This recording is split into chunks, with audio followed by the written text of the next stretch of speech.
വാസ്തുഗ്രഹത്തിൻ്റെ 6ാമത്തെ വാസ്തു online course. അതിന് മുമ്പ് 6ാമത്തെ batch എന്ന് പറയുന്നത് ഇപ്പോൾ കഴിഞ്ഞ 5 ബാച്ചുകൾ നടന്ന് ഇപ്പോൾ കഴിഞ്ഞു. അപ്പോൾ അവരെല്ലാം പുറത്തിറങ്ങിയിട്ടുണ്ട്. അവർക്കെല്ലാം ചിലർ പ്രാക്ടീസ് ചെയ്യാൻ തുടങ്ങിയിട്ടുണ്ട്, ചിലർ വാസ്തു വളരെ രീതിയിൽ മറ്റുള്ളവർ ഹെൽപ്പ് ചെയ്യാൻ വേണ്ടി ഉപയോഗിക്കുന്നതായിട്ട് അറിയുന്നു. അപ്പം നിങ്ങൾക്ക് ആർക്കെങ്കിലും വാസ്തു പഠിക്കാനോ വാസ്തുവിലൂടെ മറ്റുള്ള ആൾക്കാരെ സഹായിക്കാനോ നമ്മൾ ആ ഒരു മെൻറ്റാലിറ്റിയോട് വേണം വാസ്തു പഠിക്കാൻ. വാസ്തു പഠിച്ചു കഴിഞ്ഞാൽ മറ്റുള്ളവർക്കൊരു സഹായമായിട്ടാണ് നമ്മളത് മാറ്റേണ്ടത്. സഹായിക്കാൻ ആ രീതിയിൽ വാസ്തു പഠിക്കാനും അറിയാനും ഈ ശാസ്ത്രത്തെ, ഈ വളരെ ദൈവികമായിട്ടുള്ള ഈ ശാസ്ത്രത്തെ അടുത്തറിയാനും നിങ്ങൾക്ക് ഒരു അവസരമാണ് ഈ വാസ്തുഗ്രഹത്തിൻ്റെ കോഴ്സ്. ഞാൻ നേരിട്ട് തന്നെയാണ് ഈ കോഴ്സ് നടത്തുന്നത്. നിങ്ങൾക്ക് താല്പര്യമുണ്ടെങ്കിൽ ഈ നമ്പറിൽ ബന്ധപ്പെടുക. ഒപ്പം തന്നെ ഇതിനകത്ത് നമ്മൾ മനസ്സിലാക്കേണ്ട ഒരു കാര്യം, 50 മണിക്കൂറാണ് ഈ കോഴ്സിൻ്റെ ഡ്യൂറേഷൻ. സർട്ടിഫിക്കേഷൻ ഉണ്ടാവും. അപ്പോൾ നിങ്ങൾക്ക് ഇതിൽ താല്പര്യമുള്ളവർ ഒന്നുകൂടെ ഞാൻ പറഞ്ഞോട്ടെ, ഈ നമ്പറിൽ ബന്ധപ്പെടുകയോ വാട്സപ്പ് ചെയ്യുകയോ അല്ലെങ്കിൽ വിളിക്കുകയോ നിങ്ങൾക്ക് ചെയ്യാം. ചൂലും വാസ്തുവും തമ്മിൽ എന്തെങ്കിലും ബന്ധമുണ്ടോ?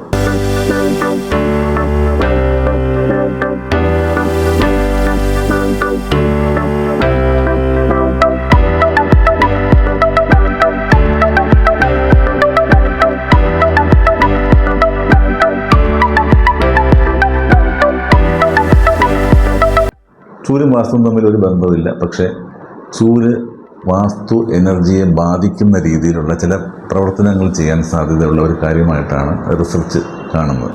ഉദാഹരണം പറയുകയാണെങ്കിൽ, നമുക്ക് ചൂല് സാധാരണ പല സമയങ്ങളിലും നമ്മുടെ വീടുകളിൽ ചെല്ലുമ്പോൾ ചൂലിങ്ങനെ കാണുന്ന രീതിയിൽ എവിടെയെങ്കിലും കുത്തി നിർത്തിയിരിക്കും. 2 കാര്യങ്ങൾ ശ്രദ്ധിക്കുക, രണ്ടും ദോഷമാണ്. ഒന്ന്, ചൂലങ്ങനെ മറ്റുള്ളവരെ കാണിക്കുന്നത് ഒരു ദോഷം.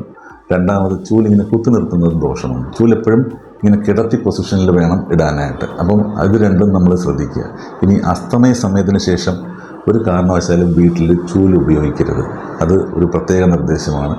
പിന്നെ ഉള്ളൊരു നിർദ്ദേശം, ചൂല് എവിടെ സൂക്ഷിക്കാം എന്ന് വെച്ചാൽ, ഇപ്പോൾ ഒരു ജാനിറ്റർ റൂം അല്ലെങ്കിൽ ഒരു ഇതൊക്കെ ഇടാൻ വേണ്ടി പ്രത്യേക ഒരു സ്പേസ് തന്നെ പലരും കൊണ്ടുവരാറുണ്ട്. പക്ഷേ ചൂല് ശരിക്കും വയ്ക്കേണ്ടത് വീട്ടിന് പുറത്ത് കന്നിമൂല ഭാഗത്തായിട്ട് വേണം ഇത് കുത്തി നിർത്താൻ.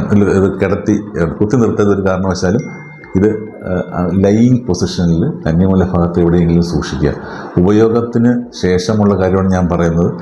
കഴിയുന്നതും ഈ പറഞ്ഞ കാര്യങ്ങൾ ശ്രദ്ധിക്കുക. കാര്യം ചൂലെന്ന് പറയുന്നത് നമുക്ക് ഒഴിവാക്കാൻ പറ്റുന്നൊരു കാര്യമൊന്നുമല്ല. വീട് വൃത്തിയാക്കാൻ അത്യാവശ്യമാണ്. നേരത്തെ പറഞ്ഞ വാസ്തുവിൽ വീട് വൃത്തിയാക്കി സൂക്ഷിക്കുക എന്ന് പറയുന്നതാണ് ഏറ്റവും പ്രധാനം. അപ്പം ചൂലെന്ന് പറയുന്നത് ഒരു വളരെ ഇമ്പോർട്ടൻ്റ് ആയിട്ടുള്ള ടൂളാണ് നമുക്ക്. പക്ഷേ അത് ഉപയോഗിക്കുമ്പോൾ ഇത്തരം കാര്യങ്ങൾ, കാര്യം പലയിടത്തും നമ്മൾ ചെല്ലുമ്പോൾ കാണാം, ഇങ്ങനെ വീട്ടിൽ നേരെ എവിടെയെങ്കിലും ചൂലിങ്ങനെ ചാരി കുത്തി വച്ചിരിക്കുന്നത് കാണാം. അത് ശരിയായ ഒരു രീതിയല്ല. അപ്പോൾ കഴിയുന്നതും ഈ ഒരു നിർദ്ദേശങ്ങൾ പാലിച്ചാൽ നമുക്ക് നമ്മുടെ വാസ്തു കൊണ്ടുണ്ടാകുന്ന പോസിറ്റീവ് എനർജിയെ ഇത്തരം നെഗറ്റിവിറ്റീസ് മാറ്റിമറിക്കാതെ വരും. അതാണ് നമ്മൾ ശ്രദ്ധിക്കേണ്ടത്. അപ്പോൾ ഇത്തരം കാര്യങ്ങളിലൂടെ നമ്മൾ ഗെയിൻ ചെയ്യുന്ന ഒരുപാട് കാര്യങ്ങൾ പെട്ടെന്നായിരിക്കും കൊച്ചു കാര്യങ്ങളിലൂടെ പുറത്തു പോകുന്നത്. അപ്പോൾ അതുകൊണ്ട് ഇത് ശ്രദ്ധിക്കാൻ വേണ്ടി പറഞ്ഞാൽ, അല്ലാതെ ഒരു ആധികാരികമായി ശാസ്ത്രീയമായിട്ടൊന്നും ഇതൊരിടത്തും വ്യാഖ്യാനം ഇല്ല. നമ്മളത് അതിൻ്റേതായിട്ടുള്ള ഒരു റിസർച്ചിൻ്റെ പുറത്ത് കണ്ട ഒരു കാര്യത്തിനെ പറ്റിയാണ് സംസാരിച്ചത്. ഇത്രയും പറഞ്ഞുകൊണ്ട് ഈ വീഡിയോ അവസാനിപ്പിക്കുകയാണ്. മറ്റൊരു നല്ല വീഡിയോ നിങ്ങളിൽ എത്തുന്നവരെ നന്ദി, നമസ്കാരം.